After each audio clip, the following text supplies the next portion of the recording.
31 मई 2020। अस्सलाम वालेकुम मेरे दोस्तों, सज्जनों और बेलियो। मैं हूँ इजहार अहमद और वेलकम करता हूँ आपको किचन गार्डनिंग चैनल पर। 2 दिन से लाहौर में काफ़ी प्यारा सा मौसम हो रहा है, ठंडी हवा भी चल रही है, लेकिन बारिश नहीं हुई है। लेकिन फिर भी मौसम काफ़ी हद तक ठंडा हो गया है, जो कि सब्ज़ी वाले पौधों के लिए, फूल देने वाले पौधों के लिए और फल देने वाले पौधों के लिए बहुत ही अच्छा टेम्परेचर और आइडियल टेम्परेचर बन चुका है। सिर्फ 2 दिन के अंदर अंदर टेम्परेचर का फ़र्क पड़ने की वजह से मिर्चों के पौधों को भी राहत आ गई। इनके फूल अब देख सकते हैं, फूल भी खिलना शुरू हो गए हैं दोबारा से। पिछले दिनों बहुत ज़्यादा गर्मी थी, जिसकी वजह से ये देखिए पत्तों के ऊपर बर्निंग भी आ रही थी और जो कलियां खिल रही थी वो आहिस्ता से पीली होती थी और उसके बाद में गिर जाती थी। ये देखिए ये वाली फूल तो खिल गया है, लेकिन पीछे से इसका जो टहनी है वो पीले रंग में बदल गई है। इसका मतलब ये कली बेकार चली जाएगी, इसके अंदर से कोई भी फ्रूट बन नहीं पाएगा। टेम्परेचर के ऊपर बहुत ही ध्यान रखना पड़ता है। राइट टाइम के ऊपर राइट सब्ज़ी वाले पौधे लगाएं तो ही अच्छा रिज़ल्ट मिलता है। और यही कुछ हाल मेरे बैंगन के पौधों के साथ भी था। इनको बहुत सारी कलियां लग रही थी, लेकिन वो पीली होकर सूख जाती थीं क्योंकि गर्मी बहुत ज़्यादा है। लेकिन जैसे ही 2 दिन के अंदर अंदर टेम्परेचर का फ़र्क पड़ गया है, अब ये देखिए फूल अच्छे अंदाज से खिल रहे हैं। ये वाली जो कली आपको दिख रही है, इसके अंदर से फ्रूट बन नहीं पाएगा क्योंकि ये वाला एरिया पीला हो चुका है, इसलिए इसके अंदर से कुछ भी बन नहीं पाएगा और ये कुछ दिनों के बाद में बिल्कुल सूख कर गिर जाएगा।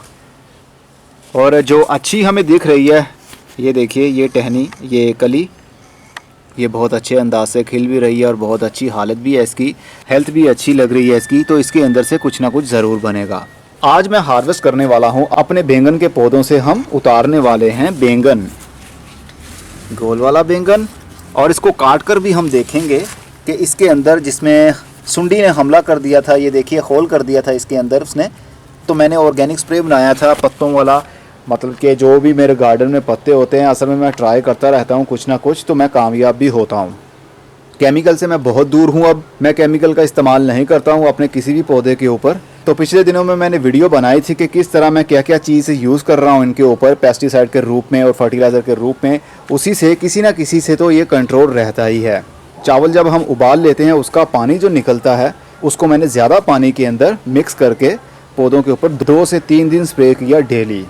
तो उससे मेरे पौधों को कोई भी नुकसान नहीं हुआ, बल्कि जो कीड़े थे वो चिपक कर ही साथ में मर जाते थे। तो इनको हम उतारेंगे और हमारा बैंगन के जो दूसरे पौधे हैं, ये देखिए लंबे वाले बैंगन, ये भी हम हार्वेस्ट करेंगे।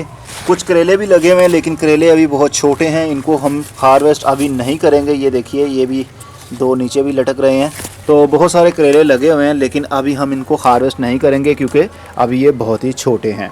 बहुत सारे बैंगन के पौधे मैंने शिफ्ट कर दिए हैं। कुछ दिन पहले बहुत ज़्यादा गर्मी थी, धूप थी, धूप तो अब भी ये देखिए धूप निकल आई है। फिर से हीट बढ़ने लगेगी क्योंकि अब जून का महीना शुरू होने वाला है, तो जून का महीना अपना आप तो दिखाएगा ही। और ये देखिए पत्तों के ऊपर बर्निंग भी आ रही थी। ये बैंगन के पौधे हैं, बहुत ज़्यादा हीट होने की वजह से छोटे छोटे पौधों के ऊपर बहुत ही बुरा असर होता है। बड़े पौधे भी बीमार और परेशान पड़ जाते हैं, ये तो फिर छोटे पौधे हैं, इनका बहुत ही बुरा हाल होता है। तो चलिए जनाब, हम उतारते हैं बैंगन को। सबसे पहले ये वाला बैंगन उतारते हैं हम।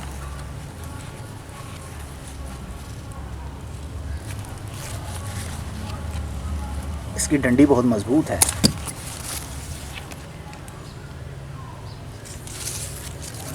ये देखिए कितना अच्छा इसका साइज़ है, और ये है इसका होल।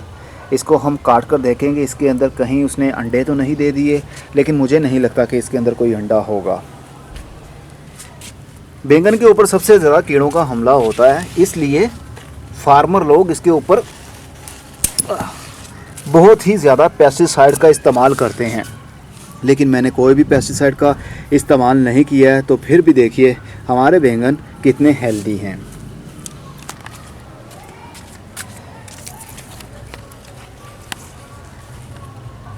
हम कौन से फार्मर लोग हैं, हमने तो अपनी हेल्थ के लिए अपने घर में ही सब्जियां लगानी हैं।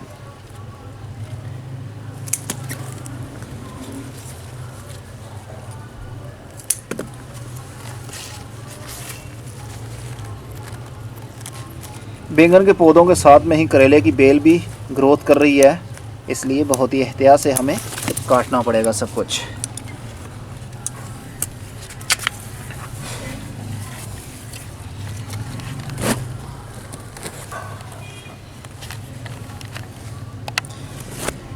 लीजिए जनाब, 4 बैंगन हमारे ये वाले हो गए। ये बहुत ज़्यादा लंबे तो नहीं हुए क्योंकि वैरायटी का फ़र्क होता है। ये कैलाश कंपनी है, इंडिया की कंपनी है। बहुत ही अच्छा रिज़ल्ट इसने दिया है। पहले हमने इसको ट्रायल देखा, इसका जाके किसी फार्मर के पास गए, उसको ट्रायल लगवा कर दिया था और उसका जाके रिज़ल्ट हमने देखा। इसके ऊपर मैंने वीडियो भी बनाई थी। तकरीबन 1 साल के करीब तो हो गया होगा उसको। बहुत सारे गोल गोल और लंबे लंबे बैंगन लगे हुए थे। ये वही वैरायटी मैंने भी लगाई, कैलाश कंपनी की, इंडियन कंपनी है ये। बहुत ही अच्छे सीड्स हैं, ये हाइब्रिड हैं ये। अगर आप देसी बीज भी लगाते हैं बैंगन तो उनको भी लग जाएंगे, लेकिन बहुत ही कम क्वांटिटी में लगते हैं। किसी किसी पौधे को लग जाते हैं और जल्दी फ्रूटिंग शुरू नहीं होती। तकरीबन उसको 1 साल भी लग जाता है, क्योंकि मैंने तकरीबन 2015 में बीज लगाए थे देसी बैंगन के, बाज़ार से ख़रीद कर ही मैंने लगाए थे। लेकिन उसको 1.5 से 2 साल का पौधा हो गया, लेकिन कभी भी उसको फ्रूट लगा ही नहीं था। फूल लगते थे, गिर जाते थे। मैं जाकर किसी से पूछता था तो वो कहते थे ये खाद डाल दो, उसका स्प्रे कर दो, फलां कर दो, बस कुछ ना कुछ फॉल्ट निकालते ही रहते थे वो। लेकिन जैसे जैसे मुझे सब कुछ पता चलता गया तो फिर कुछ भी उगाने में हमें कोई भी दिक्कत नहीं होती अब, क्योंकि हमें पता चल गया है मौसम कौन सा होना चाहिए, धूप कितनी होनी चाहिए, टेम्परेचर कितना होना चाहिए। जब फूल खिलने के बाद में उसके अंदर से फ्रूट बनने के ज़्यादा चांसेस रहते हैं। कूलर जनाब ऑन है मेरे इस ट्रॉपिकल गार्डन के अंदर। सेटिंग कर रहा हूँ थोड़ी सी, इसके ऊपर कल मैं वीडियो बनाऊँगा। चलिए कूलर को मैंने बंद कर दिया है। अब इसका हम ये जो बैंगन है इसको काट कर देखते हैं। इस तरह की वीडियोस मैं इसलिए बनाता हूँ ताकि आप लोग भी मोटिवेट हों। चलिए इसी को काट कर हम देखते हैं। दुकानदारों के पास ये पता क्यों चमक रहे होते हैं, क्योंकि उन्होंने इसके ऊपर सरसों का तेल लगाया होता है। जब वो मंडी से सब्ज़ी लेकर आते हैं तो एक बड़े से टब के अंदर पानी भरते हैं और उसमें थोड़ा सा सरसों का तेल डाल देते हैं, और हर फ्रूट के साथ थोड़ा थोड़ा सा तेल लग जाता है। तो जब वो उस पानी से इसको धोते हैं तो इसके ऊपर एक शाइनिंग सी आ जाती है, जो कि ग्राहक देखकर फटाफट से उसको ख़रीद लेता है। लेकिन हमारे बैंगन के ऊपर बहुत ज़्यादा इसके चमक तो नहीं आई है, लेकिन ये हेल्दी है, खाद के बगैर, केमिकल खाद के बगैर, एकदम हमारी सेहत के लिए बेहतरीन। चलिए इसको सेंटर से मैं काट कर देखता हूँ। इसको तल के मैं खाऊंगा। यहाँ से काटता हूँ मैं।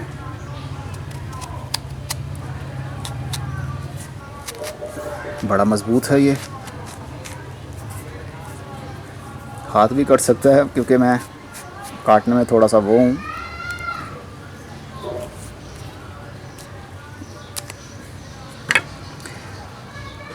लीजिए जनाब, अरे वाह, कमाल हो गया। कीड़े ने बिल्कुल भी अपना असर नहीं दिखाया और ना ही उसने यहाँ पर अंडे दिए। बस टाइम पर ही मुझे वो सुंडी नज़र आ गई तो मैंने चावल वाले पानी का स्प्रे कर दिया था, तो उसकी वजह से वो वहीं का वहीं चिपक कर कीड़ा मर गया। इसके अंदर नहीं मरा, बल्कि वो सुंडी बाहर थी तो मैंने स्प्रे किया, वो वहीं चिपक गई और दूसरे ही दिन मर कर वो जड़ गई। हवा चलने की वजह से वो नीचे गिर जाती है मरकर। तो ये बिल्कुल हेल्दी है। इसके सीड्स देख सकते हैं। इसके सीड्स आप हार्वेस्ट करके दोबारा से आने वाले सीज़न में लगा भी सकते हैं। फरवरी से मार्च के महीने में दोबारा से बीज लगा सकते हैं इनके। ये छोटे छोटे से बीज होते हैं इनके, लेकिन ये बीज अभी बने नहीं थे क्योंकि हमने खाने के लिए ये उतारा है, बीज के लिए नहीं। अगर हमने बीज के लिए इसको हार्वेस्ट करना हो तो फिर इसका फ्रूट हम लगा रहने देते हैं पौधे के ऊपर ही। जब ये पूरी तरह पक जाता है तो हल्का हल्का सा पीला होने लगता है, तो हम फिर उसको उतार कर उसके अंदर से बीज निकाल के उसको शेडी एरिया में कुछ दिनों के लिए सीड्स को ड्राई करते हैं, देन हम उसको उगा लेते हैं। तो अब ये भी सही होगा, इसमें भी कोई भी फॉल्ट नहीं है, कोई भी कीड़े का हमला नहीं है। और जो लंबे बैंगन थे उनके ऊपर तो कोई भी कीड़े का हमला नहीं हुआ। तो इसका मतलब ये हुआ मेरे जैसा इंसान अगर घर में ये बैंगन उगा सकता है बिना किसी केमिकल खाद के और पेस्टिसाइड स्प्रे के, तो फिर आप भी कर सकते हैं। हमें फार्मर लोगों से कोई भी लेना देना नहीं है वो कौन सा स्प्रे करते हैं पौधे के ऊपर, केमिकल वाला, कीड़े मारने वाला। हमने हेल्दी उगाना है और हेल्दी ही खाना है। बस जैसे जैसे आपको पता चल जाएगा कौन से पौधे के लिए कौन सा मौसम सही होता है, तो हर सीज़न में आपके पास सब्ज़ी घर की ही होगी। अब मैं चलता हूँ, खुदा हाफिज़। और इनका वेट तकरीबन ये आधा किलो के करीब ये सारे बैंगन होंगे अब, या थोड़ा सा इससे ऊपर।